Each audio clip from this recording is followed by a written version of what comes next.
नमस्कार दोस्तों। हो सकता है आपको ये लग रहा हो कि यार मेरा दिमाग खराब हो गया है। आखिर ये किस तरह का कंपैरिजन है भाई, जहाँ एक और हमारे देश के प्रधानमंत्री जी हैं, दूसरी ओर मुगल बादशाह औरंगजेब।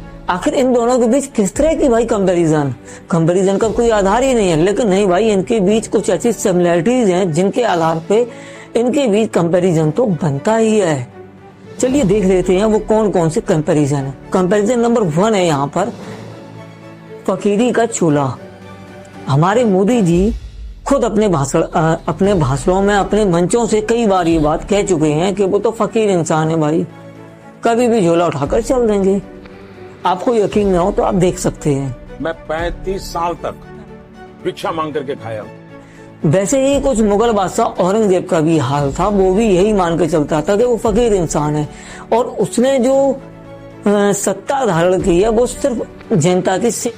औरंगजेब ने अपनी किताबों में भी ये लिखा है कि वो अपना खर्चा चलाने के लिए टोपियां बिनता है और साथ ही कुरान की प्रतियां लिखा करता है। अब उनका कितना खर्चा चलता होगा ये तो आप समझ ही सकते हैं। सिमिलरिटी नंबर 2, सत्ता की भूख।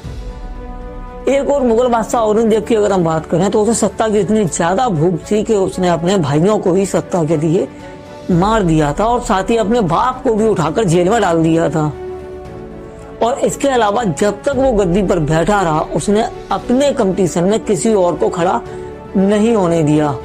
अब मोदी जी की तारीफ हम क्या करें, वो तो आप खुद ही जानते हैं कि मोदी जी ने किस तरह से आडवाणी जी को किनारे लगाया और दूसरे भाजपा के जो बड़े नेता थे उन सभी को एक साइड कर दिया खुद अपनी सत्ता पाने के लिए। और आजकल भी वो अपनी सत्ता बचाने के लिए क्या क्या कर रहे हैं वो सभी को दिखाई दे रहा है। अब बात कर लेते हैं यहाँ पर सिमिलरिटी नंबर 3 की। सिमिलरिटी नंबर 3 में आप देख सकते हैं औरंगजेब हिस्ट्री का सबसे मिस्टीरियस बादशाह माना जाता है, जो एक और तो मंदिरों को तोड़वाने के आदेश दिया करता है। कई बार उसके ऐसे भाषण या उसके कुछ ऐसी बातें आती हैं निकलकर जो मानते हैं कि वो कट्टरपंथी हुआ करता था, लेकिन दूसरी ओर वो मंदिरों को दान भी दे रहा होता है, मंदिरों को बनवा भी रहा होता है। कुछ वैसे ही हमारे मोदी जी भी करते दिखाई देते हैं। आपको यकीन नहीं हो सकता है लेकिन आपको यकीन करना पड़ेगा भाई। कहीं हमारे मोदी जी कहते हैं कि ये जो घुसपैठिए हैं और इन्हें हम कपड़ों से पहचान सकते हैं और ये है और वो है। ये आग लगाने वाले कौन है वो उनके कपड़ों से ही पता चल जाता है।